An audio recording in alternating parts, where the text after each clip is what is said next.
नमस्कार। समय संवाद में आपका स्वागत है। मैं हूं सर्वेश कुमार।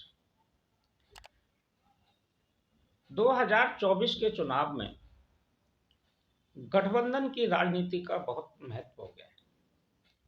या कहा जाए कि 2024 का चुनाव भी पहले के चुनावों की तरह ही एक बार फिर दो गठबंधनों के बीच।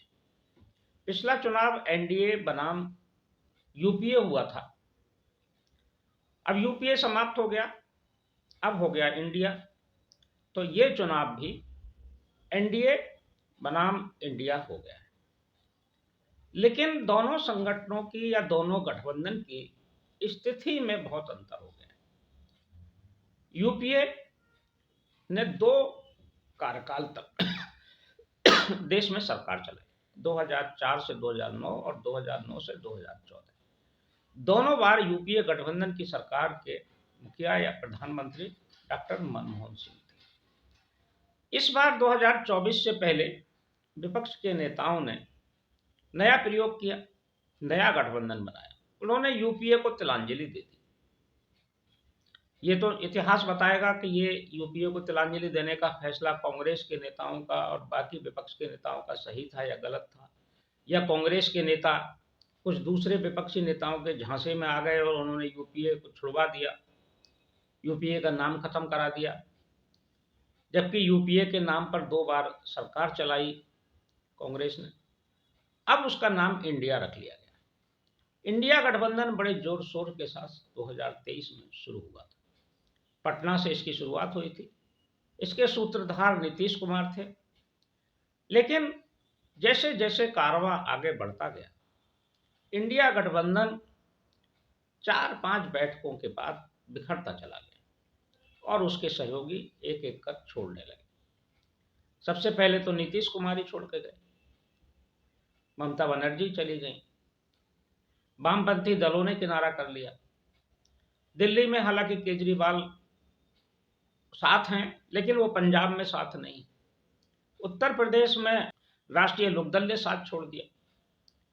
तो चुनाव नजदीक आते आते इनका ये गठबंधन लगभग बिखर सा गया। और अगर ये कहा जाए कि इंडिया गठबंधन का कोई प्रभाव या अस्तित्व है, ऐसा नहीं लगता।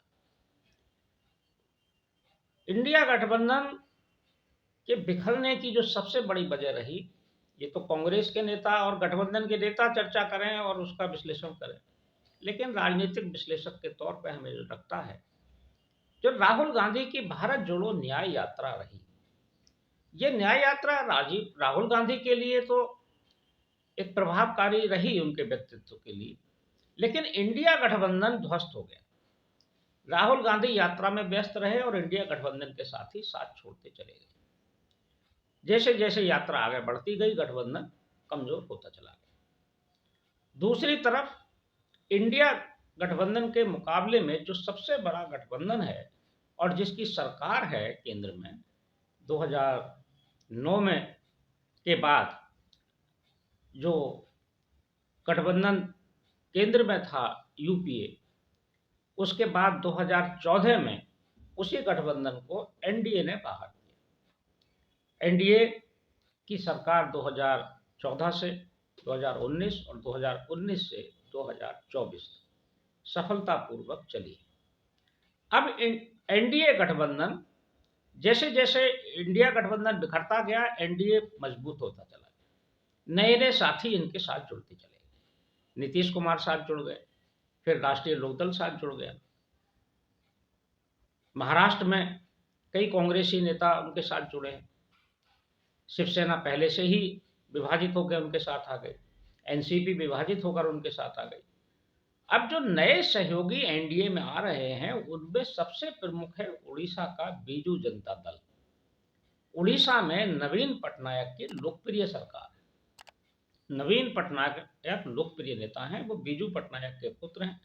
बीजू पटनायक जनता पार्टी के नेता थे, सोशलिस्ट नेता थे, और उनके नाम पर वहां जनता दल, बीजू जनता दल वहां पार्टी है।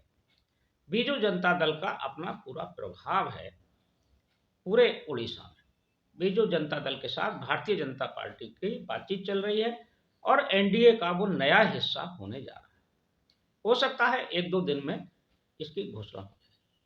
दूसरी तरफ पंजाब में अकाली दल एक बार फिर भारतीय जनता पार्टी के साथ आ रहा है और वो एनडीए का हिस्सा होगा। साथ ही तेलुगु देशम पार्टी आंध्र प्रदेश में भी भारतीय जनता पार्टी के संपर्क में है और वहां भी बात चल रही है चंद्रबाबू नायडू के साथ। तो एक साथ 3 नए सहयोगी एनडीए का हिस्सा बनने जा रहे हैं। हालांकि ये सहयोगी पहले भी एनडीए के साथ रहे, अटल जी के समय में ये सब साथ थे और जनता दल तो बीजू जनता दल साथ था और अकाली दल तो काफी समय तक साथ था। अभी पिछले दिनों तक जब वहां किसान आंदोलन हुआ 2022 में, तब वो अलग हुआ था। उनकी मंत्री ने इस्तीफा दे दिया था और वो बीजू जनता दल अकाली दल एनडीए से अलग हो गया था। तो एनडीए एक बार फिर एक सबसे बड़े गठबंधन के रूप में 2024 के चुनाव से पहले उभर रहा। तो गठबंधन की राजनीति में एनडीए इंडिया गठबंधन से काफी आगे, दोनों के बीच मुकाबला होगा और प्रधानमंत्री नरेंद्र मोदी ने तो लक्ष्य तय कर दिया है। उन्होंने अपनी पार्टी के लिए 370, कश्मीर से धारा 370 हटाने की याद में वो 370 का लक्ष्य लेकर चल रहे हैं कि भारतीय जनता पार्टी देश में अकेले 370 सीटें जीतेगी।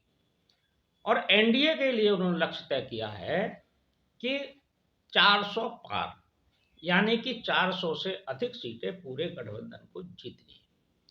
इस लक्ष्य की ओर वो बढ़ रहे हैं। देखते हैं लक्ष्य पर कैसे पहुंचते हैं और कितना पहुंचते हैं, ये आने वाले समय में ही पता चलेगा, चुनाव के बाद ही पता चल पाएगा। लेकिन जो प्रयास हैं उससे ऐसा लगता है कि भारतीय जनता पार्टी और एनडीए अपना लक्ष्य प्राप्त कर लेगी। आगे की चर्चा फिर किसी दूसरे एपिसोड में करेंगे। आज बस इतना ही। कल फिर मिलते हैं किसी नए विषय के साथ। तब तक के लिए मैं सर्वेश कुमार सिंह आपसे विदा लेता हूँ।